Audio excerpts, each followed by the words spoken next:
The White House was coming to an end, but the values that he spent his life advancing transcended a single presidency. Today, we honor a leader who has spent his life advancing many of those same values. A leader who also believes that as long as we remember our principles, our first principles, the future will always be ours. We know that in part because Secretary Lloyd has attended every Reagan National Defense Forum during his 4 years as he led the Department of Defense. Now, let me be clear, this is not an award for perfect attendance at the Reagan Defense Forum, but though we are very honored to have you back, Mr. Secretary. This is a recognition for a lifetime of service. Secretary Austin has committed himself to nothing short of excellence, beginning with his time in Mobile, Alabama, and at West Point. Across 5 decades, his Army career has included command at the Corps, Division, Battalion, and Brigade levels. After earning a Silver Star during the invasion of Iraq in 2003, he went on to assume the duties of Commanding General of United States Forces, overseeing all combat operations in the country. He concluded his uniform service as the commander of the U.S. Central Command, and to many, that alone would have been an impressive capstone on an illustrious career. But his commander-in-chief called, and he stepped up to serve his country again, this time as a civilian, and we are grateful. Mr. Secretary, we are grateful for the clear-eyed assessment of China and Russia that you brought to the Pentagon. We are grateful for your firm recognition that freedom is something for which we must always take a stand. And we are grateful that you have demonstrated that our national defense need not be partisan, that big ideas like peace through strength transcend politics. They speak to our shared American identity. They erase the lines we've drawn to divide ourselves. You said here at the Reagan Defense Forum in 2021, I hope that we can again summon Ronald Reagan's sunny conviction that this country can be stronger, prouder, and better. His confidence in the power of liberty, his enthusiasm in the face of challenge, and his openness to seize an opportunity for statesmanship. We shared that hope then, Mr. Secretary, and we share that hope today, as do so many Republicans, Democrats, and independents alike. And so, to this combat veteran and statesman, this patriot who has given his country a lifetime of service, we present the Peace Through Strength Award in gratitude for his achievements, in recognition of his leadership, and in honor of his history-making career. Please welcome our honoree and keynote speaker, the 28th U.S. Secretary of Defense, Lloyd J. Austin.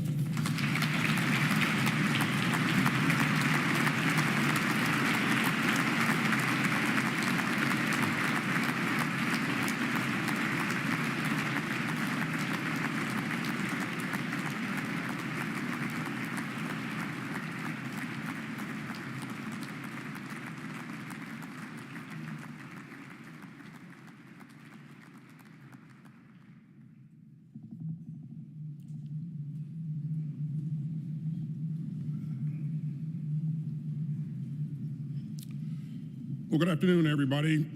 Michael, thanks for those kind words.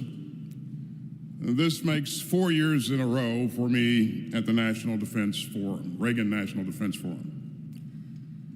And it's great to receive this award alongside Leader McConnell, who believes so deeply in President Reagan's legacy and who has done so much for a free Ukraine. The department has once again sent a superb delegation here this year, including members of the Joint Chiefs, combatant commanders, and other senior leaders. So let's give these outstanding public servants a round of applause.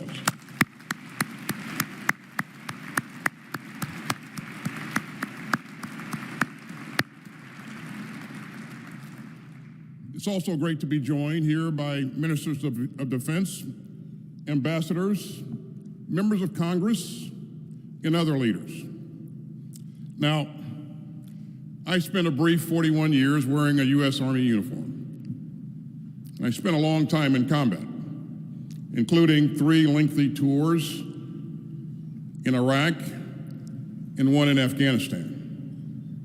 And I've now served for 4 years as Secretary of Defense. So I can say without reservation that America's military is the finest and most lethal fighting force on earth.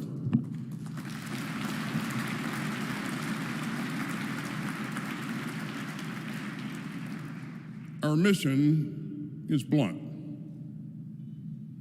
The U.S. military exists to fight and win America's wars. Wise leaders will always try to deter conflict, but if we are forced to defend ourselves, we will fight and we will win.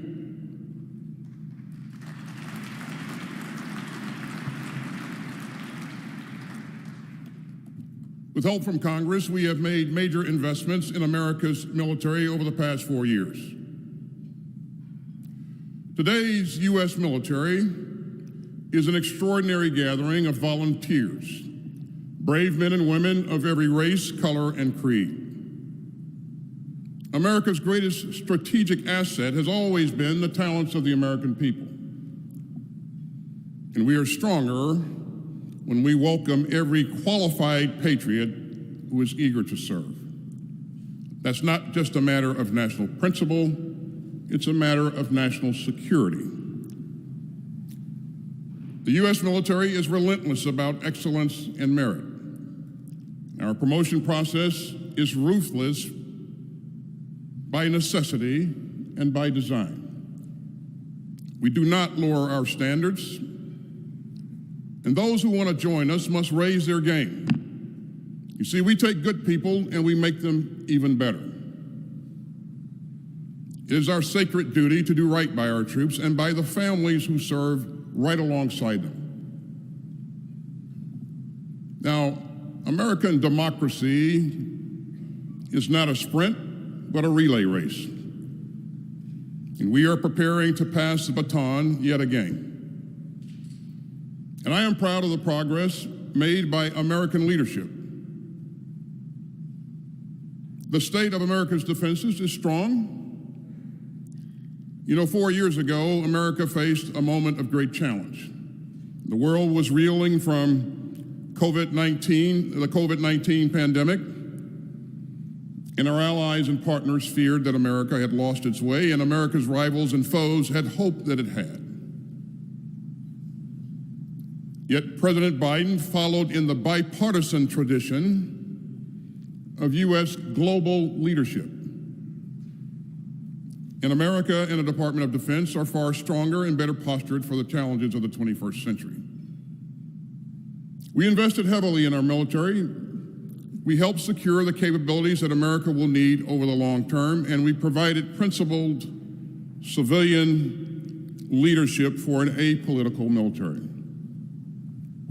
With bipartisan support from Congress, we are set to increase our defense spending in fiscal year 2025 by more than $100 billion compared to the 2021 projections. And the most recent National Defense Authorization Act supports an historic $841 billion in funding for the department. And that helps to ensure that the U.S. military will remain the strongest fighting force in history. And ladies and gentlemen, we face major national security challenges. That includes coercion and bullying from the People's Republic of China, imperial aggression from Putin's Russia, malice from Iran, North Korea, and terrorist groups, and autocrats worldwide who believe that democracy is a thing of the past. But we have stood up to Putin, stood up to North Korea, stood up to Iran, stood up to Hamas and Hezbollah, and stood up to autocrats and thugs and bullies worldwide. We have stood up for American values and American leadership. So I'd like to talk today about what the department has achieved in the past 4 years. And I'd like to focus on a few key areas. renewing our alliances and partnerships, meeting the pacing challenge of the PRC, rallying the free world to stand up for what's right in Ukraine, and supporting Israel's right to self-defense and preventing full-scale war in the Middle East, investing in our capabilities, taking care of our people, and defending our values. First, we know that our unmatched network of alliances and partnerships is one of America's great strategic advantages. Our allies and partners magnify our strength. They project our power, and they deepen our security. And of course, President Reagan understood that. As he said in 1983, the starting point and cornerstone of our foreign policy is our alliance and partnership with our fellow democracies. So here is the stark military fact. Our allies and partners are huge force multipliers. In today's world, any policy of peace through strength depends by definition on alliances. American power projection depends by definition on our friends abroad.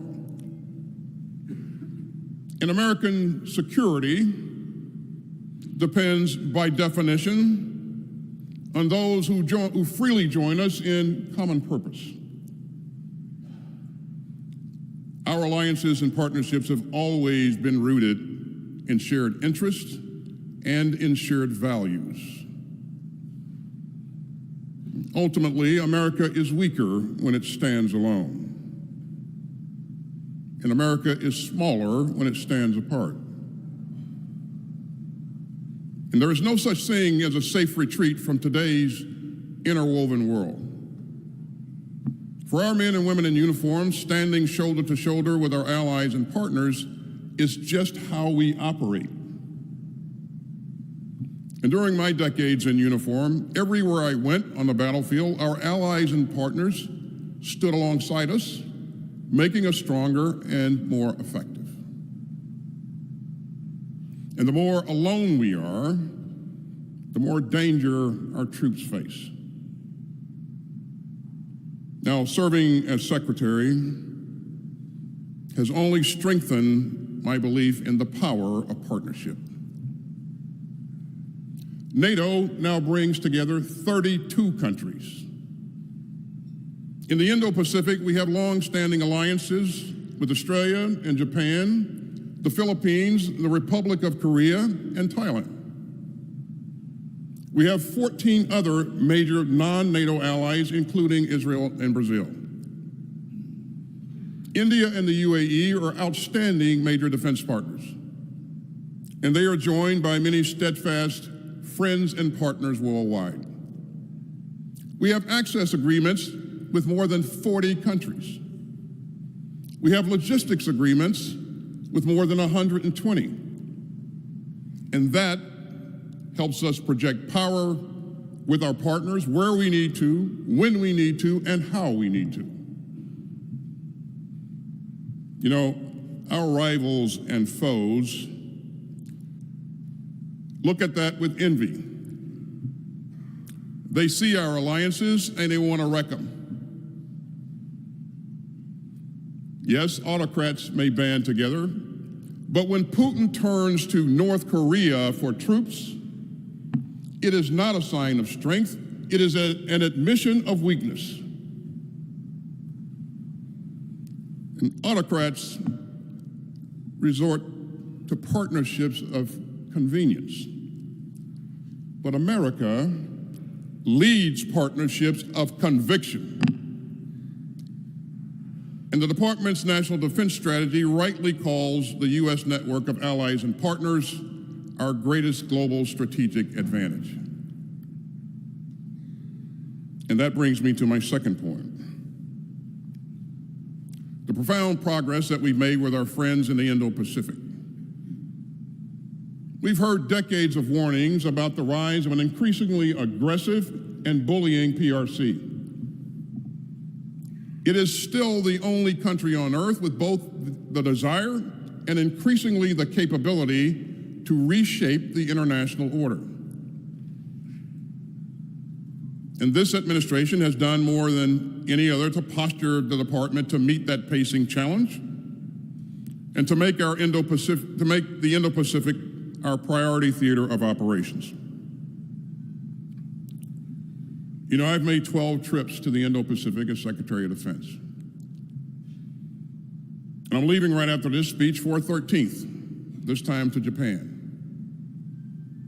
I've led 4 years of sustained defense diplomacy in the region, and that has sped up what I call the new convergence of our Indo-Pacific allies and partners around a shared vision of security. That means historic upgrades to U.S. posture across the Indo-Pacific, fortifying our position from Northeast Asia down to Australia and the Pacific Islands. It means modernizing our command and control framework with Japan. It means forging a defense cooperation agreement with Papua New Guinea. It means signing landmark defense industrial cooperation deals with India. It means major strides forward for trilateral security cooperation among the United States, Japan, and the Republic of Korea. And it means drawing on every tool that we have, consistent with our long-standing policy, to provide Taiwan with the self-defense capability it needs. Just think about the changes in our bonds with the Philippines. In just 4 years, we've expanded our enhanced defense cooperation agreement to allow U.S. access to 4 more sites in the Philippines, for a total of 9. I visited one of those sites on the island of Palawan just 18 days ago, and I was incredibly impressed by the progress that we're making together. I just got back from Darwin, Australia, where we announced that Japan will begin to integrate into the rotation of U.S. Marines in Darwin. We're also deepening our historic trilateral AUKUS partnership. It will provide Australia with a conventionally armed, nuclear-powered submarine capability. And that's a generational capability. And meanwhile, AUKUS will bring even more cutting-edge tech to our warfighters. In the Indo-Pacific, we produce steady progress driven by a strategic vision. But that hasn't stopped us from tackling other major challenges. In February 2022, the world was jolted by Putin's all-out invasion of Ukraine. But we understood the danger to American security and global order. And so we rallied some 50 countries to help Ukraine defend itself. And that's the most consequential global coalition since the time of President George H.W. Bush in Iraq's 1990 invasion of Kuwait. America and our friends have become the arsenal of Ukrainian democracy.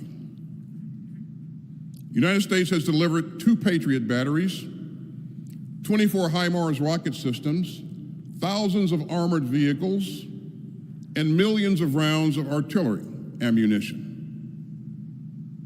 We've seen strong bipartisan support for Ukraine from Leader McConnell and other leaders in both parties. And I'm proud to announce today the commitment of a new Ukraine Security Assistance Initiative package worth nearly $1 billion.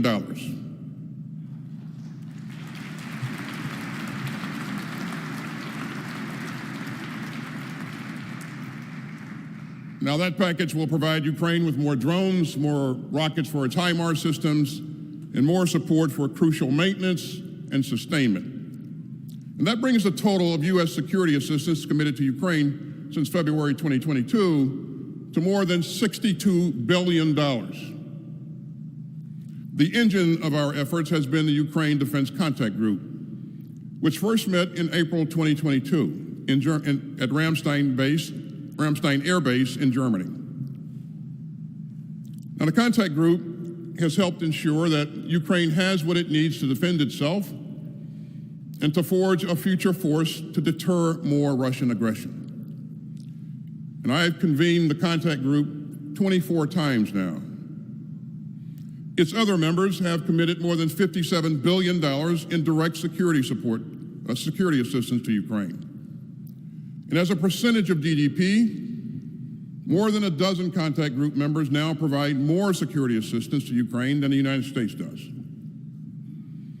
And together we have helped Ukraine survive an all-out assault by the largest military in Europe. And meanwhile, Russia has paid a staggering price for Putin's folly. Russia has suffered at least 700,000 casualties since February 2022. It squandered more than $200 billion. You know, in recent months, Russia has taken as many as 1,000 casualties a day. And Russia's losses in just the first year of Putin's war of choice seem to have been more than Moscow's losses in all of its conflicts since World War II combined. And under the specter of Putin's aggression, we have led a stronger, larger, and more united NATO. We've avoided a nuclear confrontation with Russia. We've reinforced NATO's eastern flank.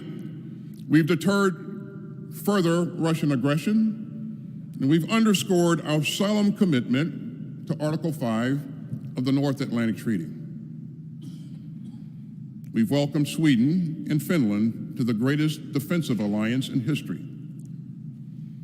And we continue to be crystal clear that Putin's war was not the result of NATO enlargement, but the cause of NATO enlargement.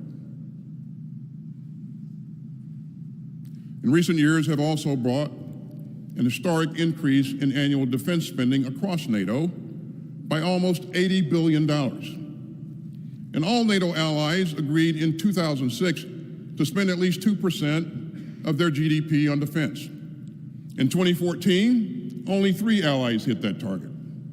In 2021, only 6 allies did so. But this year, a record 23 NATO allies are meeting that goal.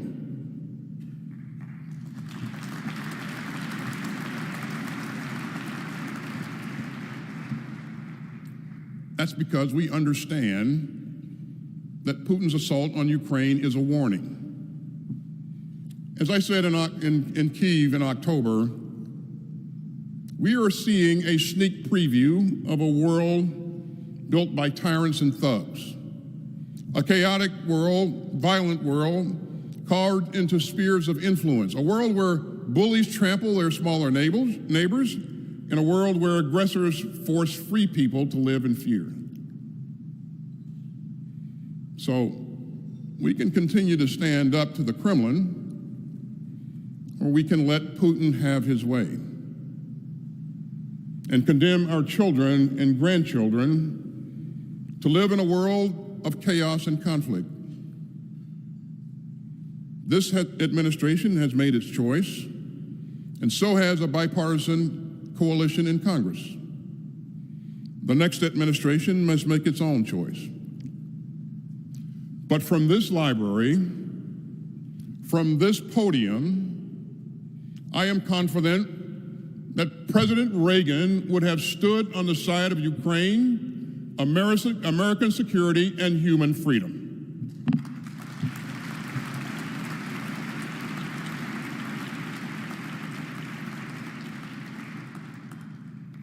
That brings me to my next key area, the Middle East. On October 7, 2023, Hamas committed the worst terrorist attack in Israel's history. Hamas murdered 1,200 civilians, including more than 40 Americans. It also kidnapped 251 hostages, including 12 Americans. It was the bloodiest day in Jewish history since the end of the Holocaust. I flew to Israel just 6 days afterwards, and I was the first visit. It was the first visit by a Secretary of Defense to Israel during wartime in more than 40 years. And I made it crystal clear that America's commitment to Israel's security is ironclad. And we have worked to support Israel to ensure that Hamas can never again commit atrocities like October 7th.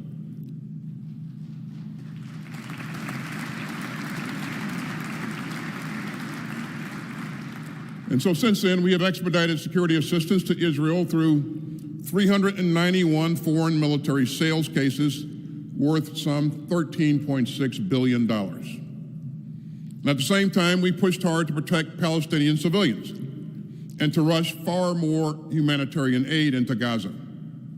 As I said here last year, protecting Palestinian civilians in Gaza is both a moral responsibility and a strategic imperative. And throughout this crisis, we've moved urgently to prevent all-out war in the Middle East. And right after October 7th, we sent a strong message of deterrence to Iran and its proxies. At the height of the crisis, the U.S. presence in the region included not one, but 2 carrier strike groups, an amphibious ready group, a Marine expeditionary unit, more air power, and a guided missile submarine.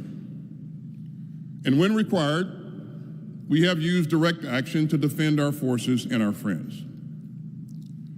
We rallied partners to defeat 2 unprecedented and outrageous Iranian barrages against Israel.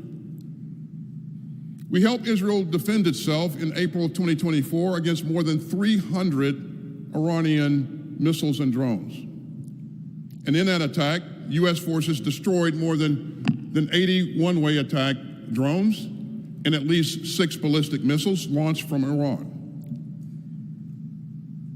Our forces operated side by side with Israeli and partner forces to defeat 99% of Iran's projectiles.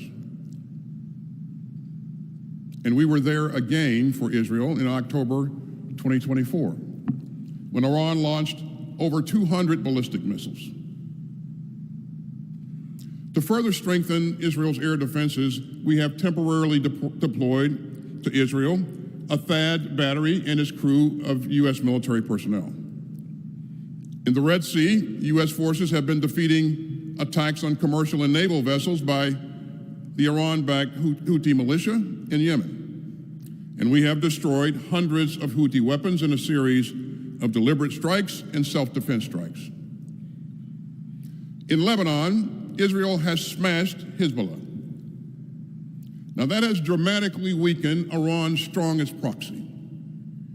And it's created an opening for a diplomatic solution that will let civilians on both sides of the Israel-Lebanon border return safely to their homes.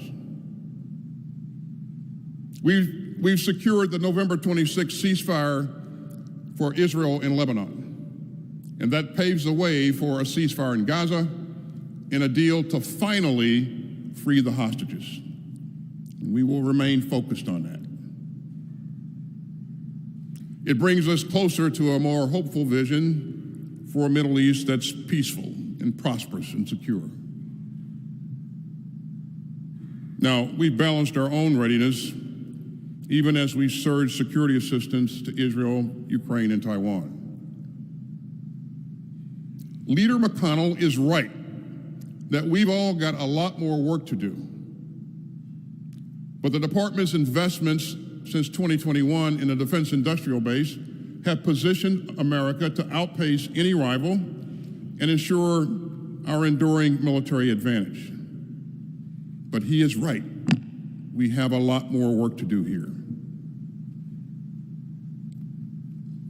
And the industrial base is delivering a far more agile and lethal joint force. We're growing our own production capacity. We're implementing the first ever National Defense Industrial Strategy to modernize the defense industrial base, and that will make our supply chains more resilient, and our acquisitions more flexible. But again, there is much more work to be done here. We've been buying to the limits of our defense industrial base, and we've been pushing hard with many in this room to expand those limits.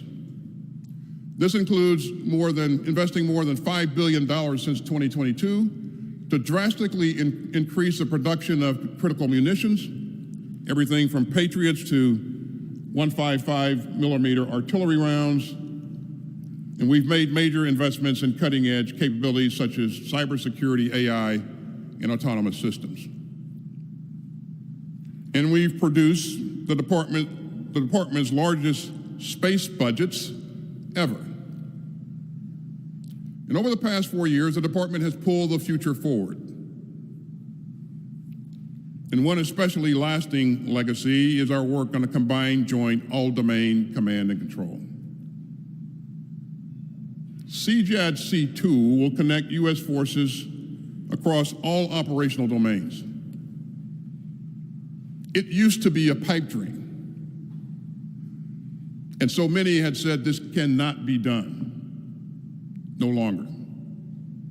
In less than 2 years, we fielded capability for CJADC-2 that is in active use at Indo-PACOM. And we've established a minimum viable capability for CJADC-2 across other combatant commands. Another key legacy is the B-21 Raider, which you will recall I unveiled 2 years ago on my way to the Reagan Forum. The Raider is America's first new strategic bomber in 3 decades, and it delivers an unmatched combination of range, stealth, and durability. To build on all of this progress, I elevated the status of the Defense Innovation Unit. I visited DIU yesterday in Northern California, and I saw again how it's helping us work much more closely with commercial companies. DIU is removing barriers to innovation and letting the department take far greater advantage of private sector talent and tech.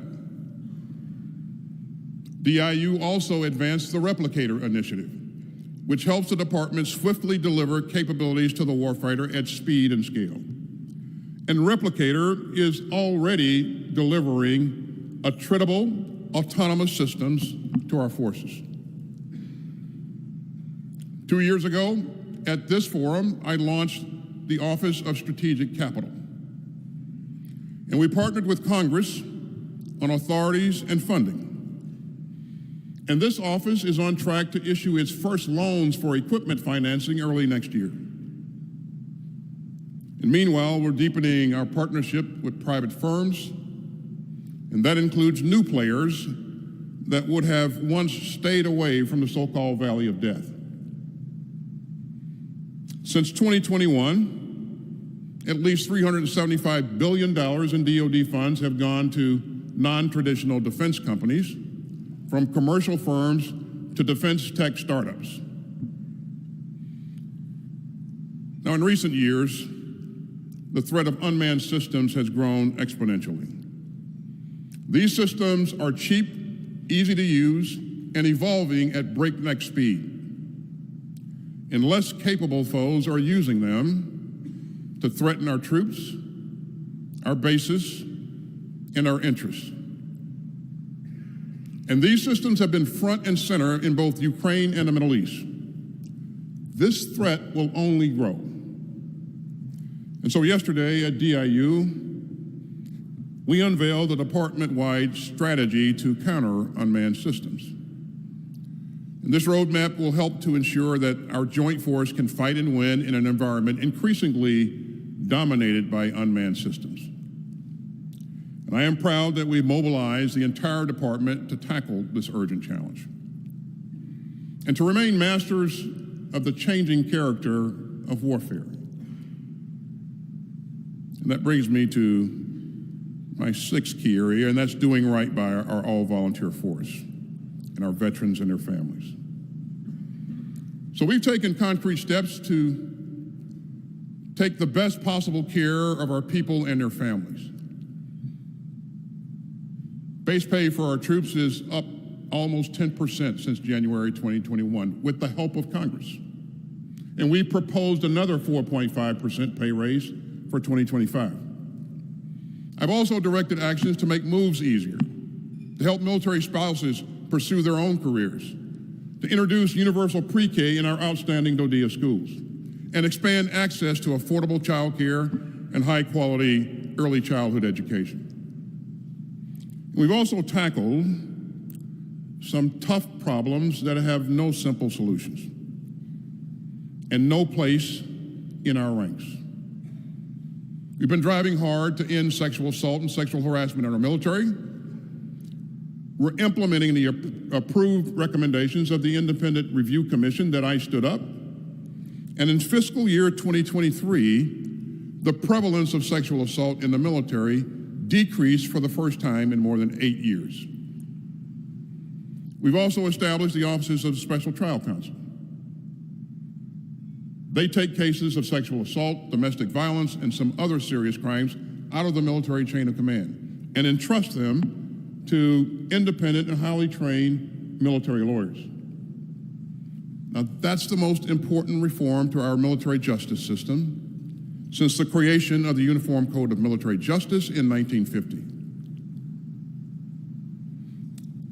In 2022, I established the Suicide Prevention and Response Independent Review Commission, and we're moving out urgently on its approved recommendations. And let me be clear, the only acceptable number of suicides in the U.S. military is 0.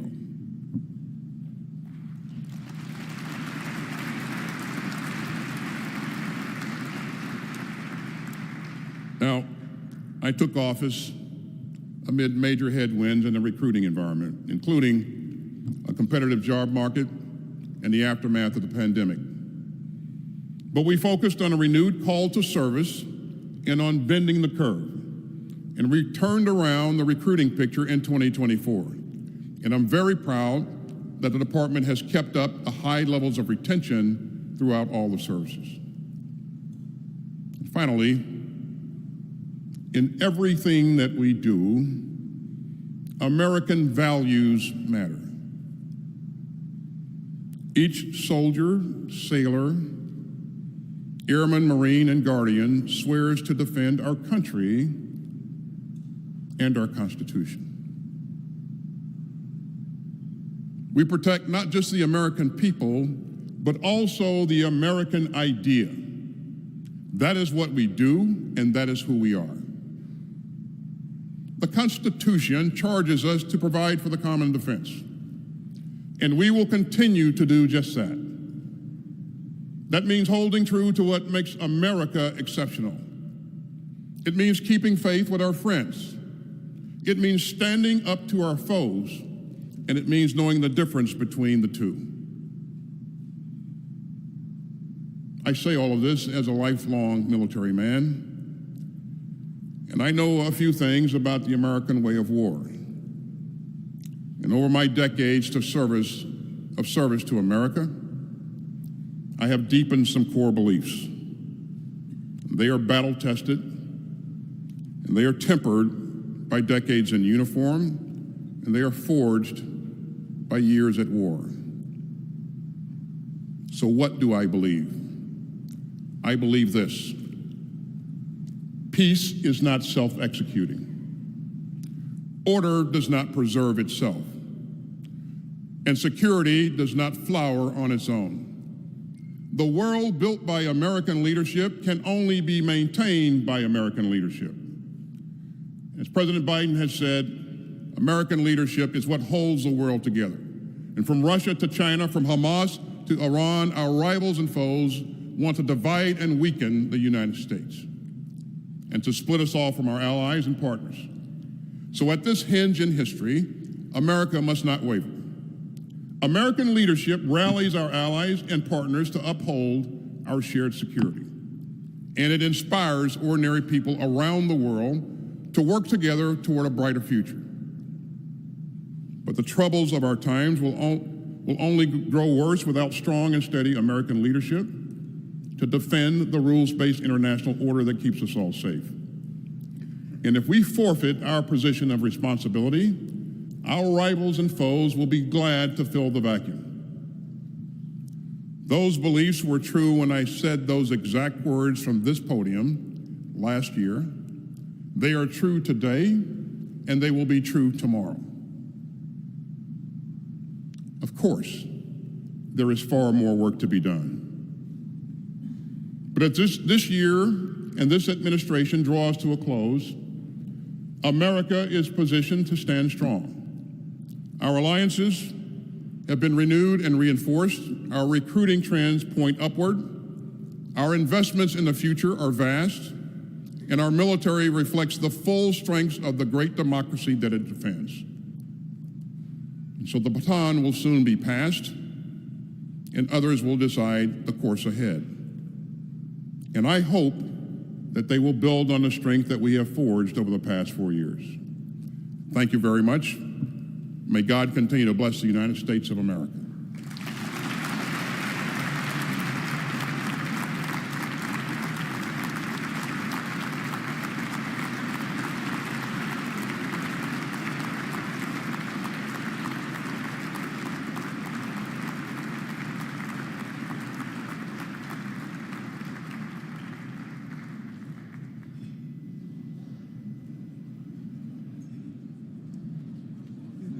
This concludes our luncheon plenary.